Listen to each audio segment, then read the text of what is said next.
Bonjour à toutes et à tous, bienvenue dans ce Smart Impact, l'émission des entreprises à impact positif, celles et ceux qui font de la transformation environnementale et sociétale un axe fort de leur stratégie, avec un grand entretien aujourd'hui, celui d'Alexandra Ruez, qui est executive partner et membre du comité exécutif d'IBM France. Elle dirige les équipes Business Transformation Services d'IBM Consulting. Alors on va détailler avec elle les actions RSE du groupe, mais d'abord on verra quel rôle l'intelligence artificielle peut jouer dans la transformation durable responsable des entreprises, comment concilier transition numérique et réduction de son empreinte carbone. Et puis dans notre rubrique qui est consacrée aux startups éco-responsables, on fera le bilan de Noël et du boom des jouets d'occasion avec le cofondateur de Tricycle. Voilà pour les titres, c'est parti pour 30 minutes de Smart Impact.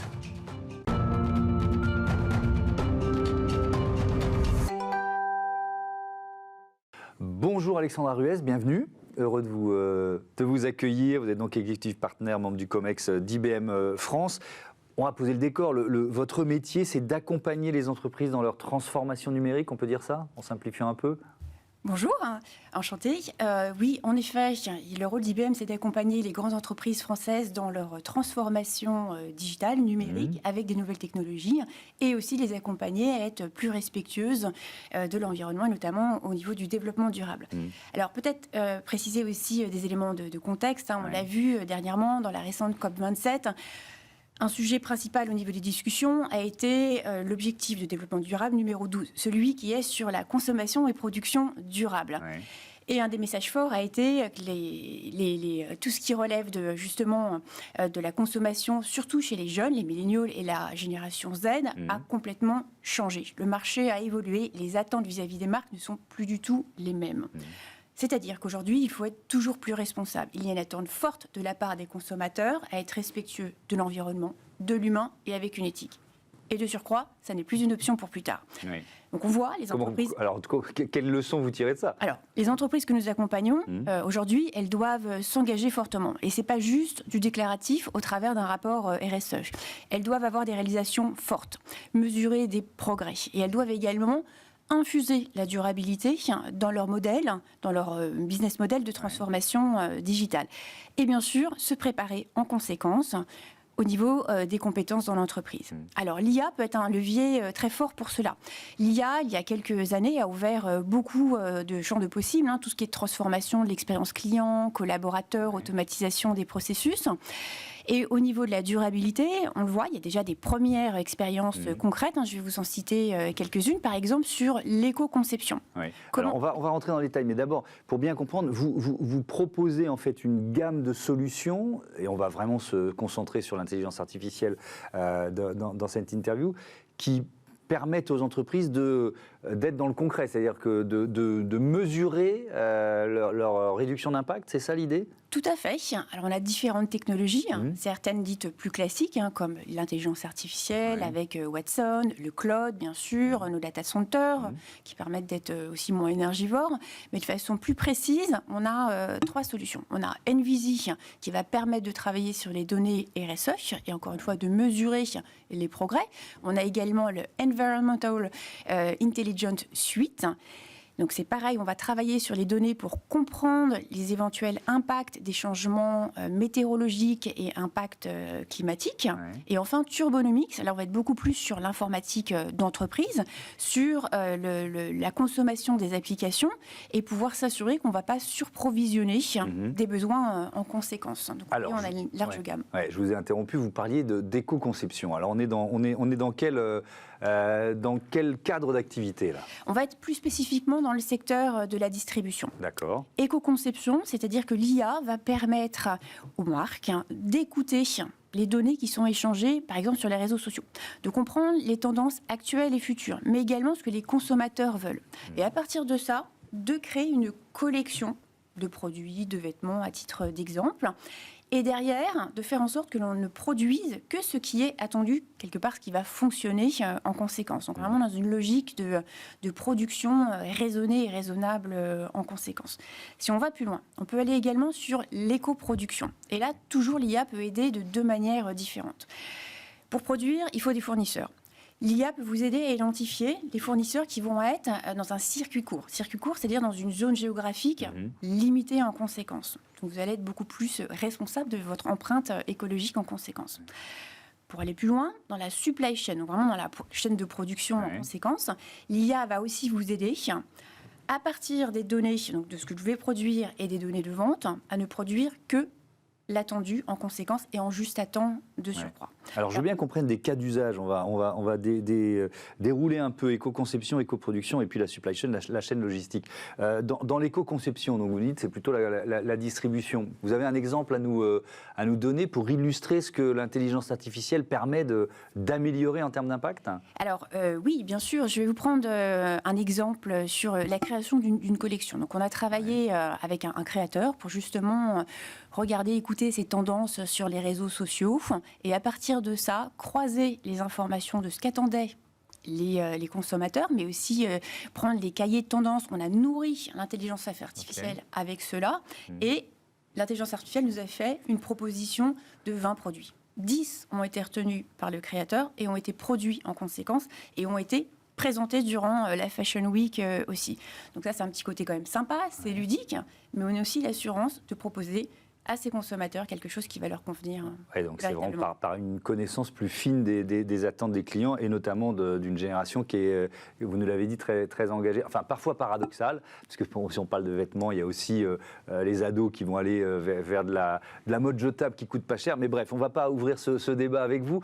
Sur l'éco-production, là aussi, est-ce qu'il y a un cas d'école, un cas d'usage que vous pouvez nous détailler?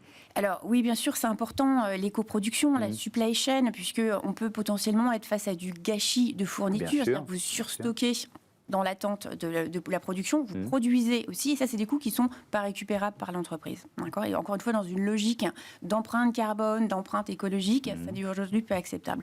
Donc, idem, on a travaillé avec un distributeur dans cette logique de supply chain pour s'assurer en amont qu'on allait donc, encore une fois, croiser la demande, les résultats des ventes. Donc, c'est vraiment l'intelligence artificielle et la donnée ensemble qui apportent quelque part cette puissance de raisonnement, qui vont aider les entreprises à prendre des bonnes décisions sur des choix stratégiques. Donc, à partir de ça, on a regardé comment on pouvait organiser cette supply chain, cette production en conséquence, et de faire du juste à temps derrière.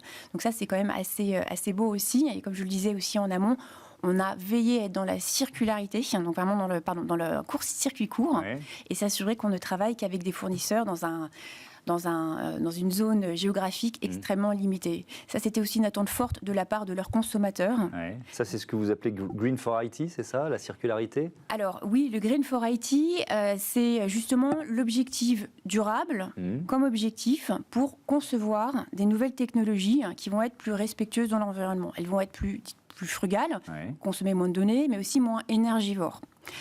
Et aussi travailler sur les usages derrière, des usages dits plus responsables. D'accord ? Donc là-dessus, on va vraiment s'atteler à avoir ce couplage entre des nouvelles technologies qui sont moins gourmandes, mais qui vont aider derrière les entreprises, les consommateurs à être eux-mêmes plus respectueux en conséquence. C'est quoi la feuille de route ou le défi que vos clients en matière de logistique durable, c'est quoi leur feuille de... Qu'est-ce qu'ils vous demandent en quelque sorte? Alors, ce qu'ils nous demandent, c'est de les aider. Certains sont pionniers, sont déjà très avancés. D'autres, on le voit un peu comme avec l'actualité actuellement sur le plan de sobriété qui est demandé par notre gouvernement, découvrent et démarrent. Donc c'est quand même intéressant, c'est de regarder les entreprises qui sont plus pionnières, qui donnent l'exemple, qui vont être en capacité de partager des expériences et des bonnes pratiques derrière. On a aussi, je vais peut-être vous parler de la Smart Green Palette. C'est un autre levier aussi sur la partie IT for Green. C'est une palette intelligente. C'est une palette dite intelligente. Alors, c'est une palette qui permet de transporter des produits. Jusque-là, c'est classique. Mais à la différence d'une palette traditionnelle en bois, elle va être en plastique recyclé, français, et un plastique qui est aussi recyclable.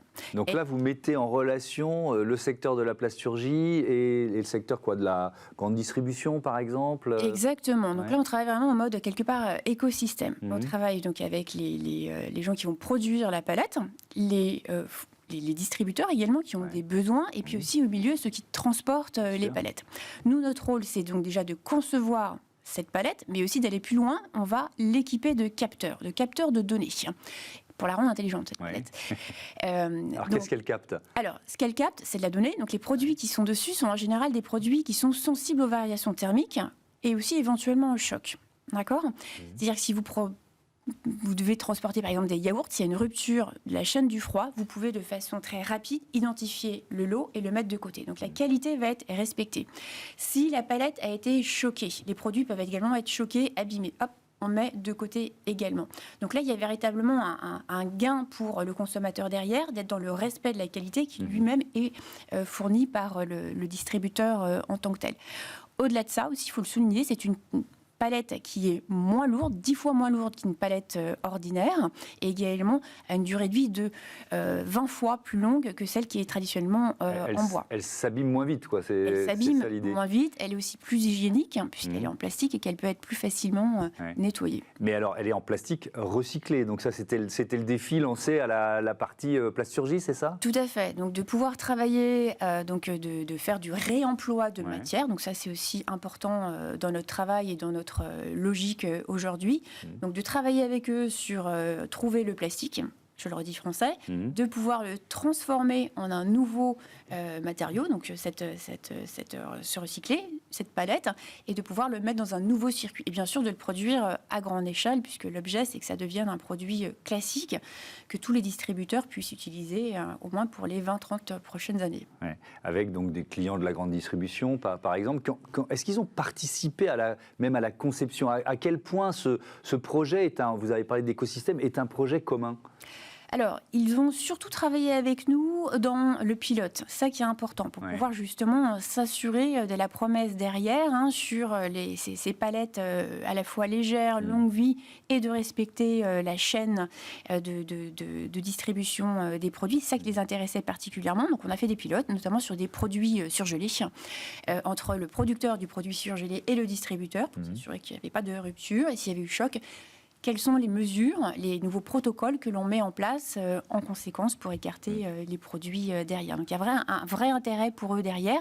Puis aussi de tester de façon réelle la manutention de ces nouveaux assets, de ces nouveaux produits chez eux, comment ça se passe. Et il y a un intérêt aussi qui est très fort, c'est que souvent les palettes, on ne sait pas où est-ce qu'elles sont. Elles sont chez différents distributeurs, fournisseurs, puisqu'elles ne sont pas équipées. Et là, il y a une traçabilité plus grande de la palette. Oui. Et peut-être avec une tablette utilisée par les opérateurs. Et donc derrière, l'intérêt, c'est aussi qu'on va minimiser les coûts parce qu'on va moins en produire. Avec, j'imagine, la technologie blockchain qui intervient ça est de plus en plus utilisé en logistique. On ne va pas expliquer ce qu'est la technologie, mais dans l'usage, ça permet de savoir qui a la palette en temps réel, d'une certaine façon, qui en est responsable aussi. Tout à fait. Alors, il y a 3 technologies essentielles qui sont utilisées. Il y a bien sûr l'IoT, tout ce qui est l'Internet of Things, pour pouvoir avoir les capteurs dessus, la data, j'en ai parlé, et la blockchain. La blockchain, c'est une technologie dite de registre. Donc, vous allez pouvoir enregistrer des informations sur celle-ci de façon sécurisée et les partager au travers d'un écosystème. La valeur aussi, c'est que quand on est dans un écosystème qui est pluriel, nombreux, tout le monde n'a pas la même maturité digitale. Et là, au travers de ce registre, on va justement pouvoir garantir la maturité digitale en permettant à chacun d'inscrire ses données et d'y avoir accès derrière. Et c'est aussi une technologie dite de permission. Donc tout le monde va pouvoir écrire dessus et accéder à l'ensemble des informations. C'est ça qui est très important. Alors, grâce à la technologie, notamment l'intelligence artificielle, on a parlé de circuits courts, on a parlé d'économie circulaire, là on était beaucoup sur la logistique. Il y a aussi, on voit de plus en plus se développer une logique d'usage plutôt que de possession. On peut parler d'économie de location ou de souscription. Alors, est-ce que là aussi, vous avez des solutions à proposer à vos clients en la matière ?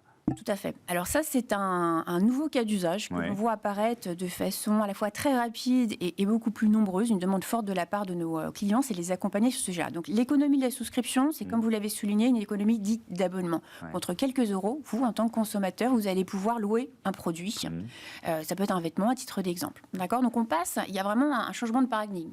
C'est un changement de modèle économique. Moi, je vais donner l'exemple de Decathlon qui teste un système d'abonnement. C'est-à-dire, au lieu d'acheter un vélo pour un enfant quand il a 5 ans, puis 10, puis etc., on va être abonné et changer au fur et à mesure que l'enfant grandit. Et c'est valable pour tous les produits. Donc c'est vraiment cette logique-là. On passe de la possession à l'usage. Tout à fait. On passe de la possession à l'usage, mais également, on est aussi moins dans une logique d'obsolescence. C'est-à-dire que je rachète parce que ça ne marche plus, ou je rachète parce que finalement, ça ne me plaît plus, ou la mode est passée. Donc je vais avoir accès au catalogue en continu. Vous citiez Decathlon.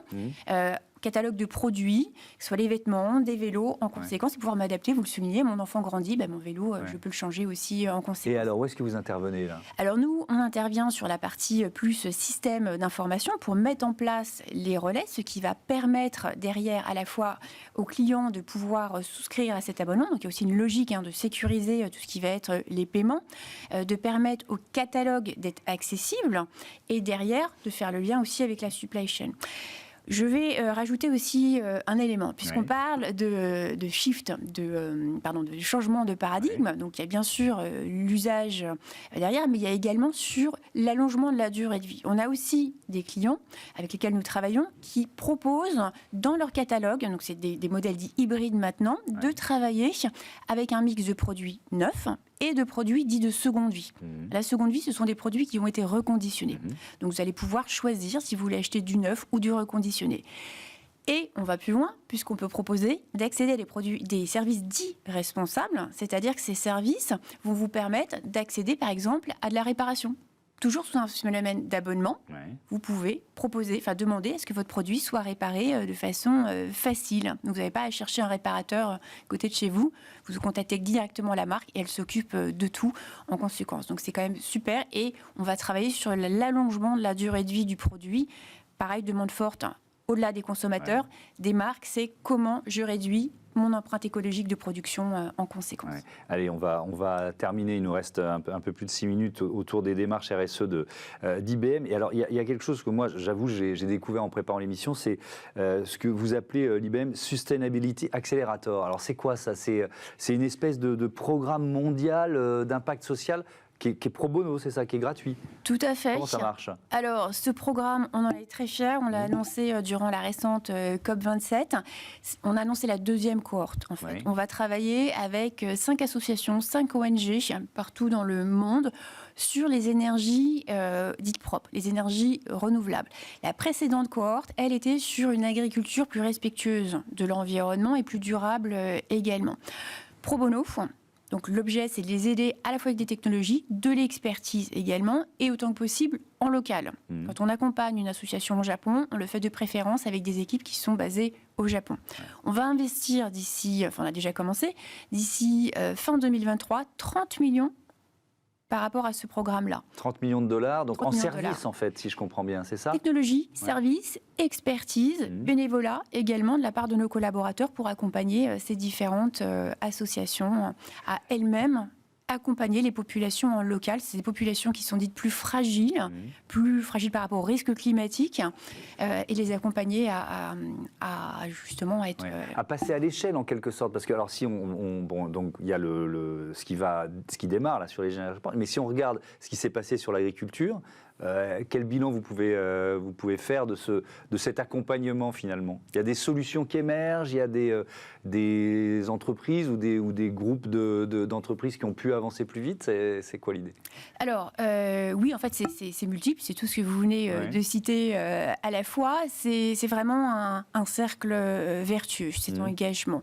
C'est à la fois pour nous aussi de mettre en avant ce que je vous le disais tout à l'heure, c'est pas que du déclaratif, ce sur quoi nous nous engageons dans notre propre programme RSE et notamment nous sommes engagés à être à la neutralité carbone d'ici 2030 et c'est un objectif que nous allons respecter. Au-delà de ça, c'est aussi important que notre écosystème et que nos collaborateurs soient engagés en conséquence.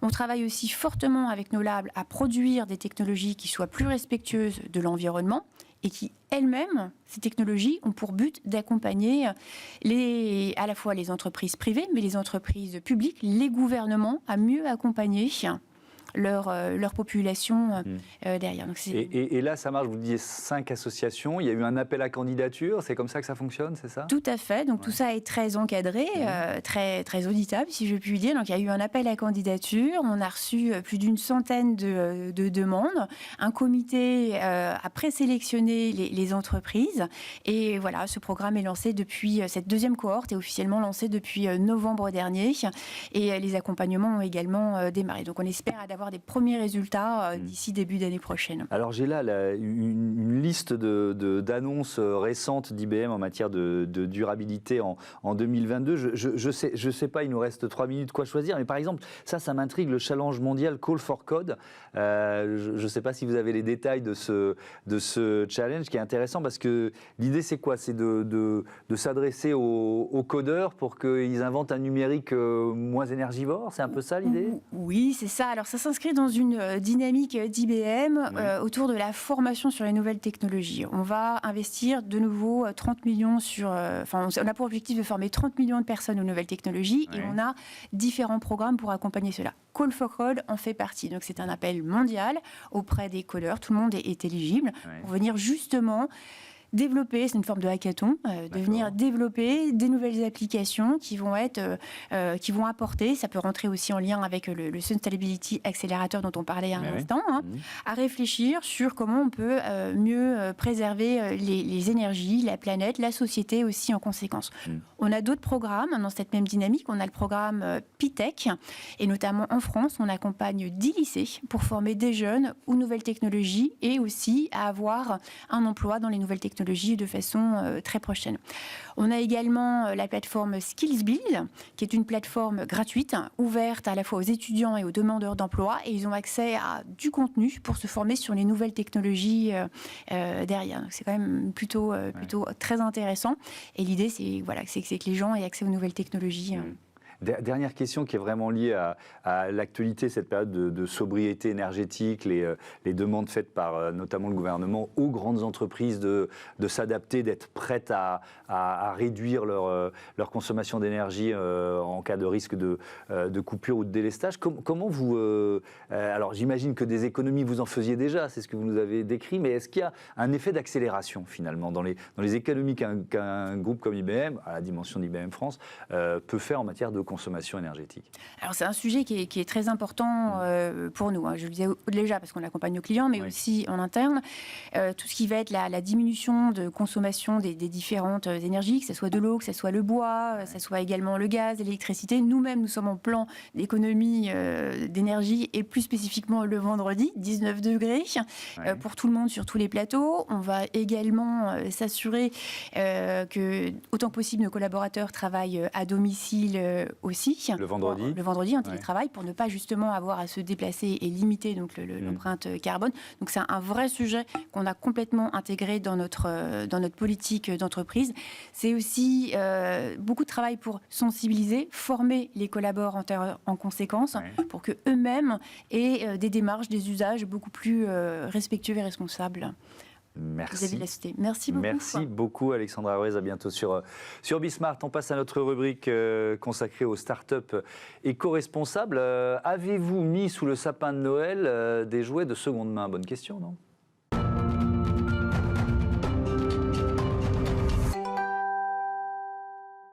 Smart Ideas est la bonne idée du jour. Elle est signée François Tronc. Bonjour. Bonjour Thomas. Bienvenue. Vous êtes le cofondateur de Tricycle, créé en septembre 2022, toute jeune entreprise avec Fleur Doué et Théodore Chastel. Pourquoi vous l'avez créé? C'est quoi le principe?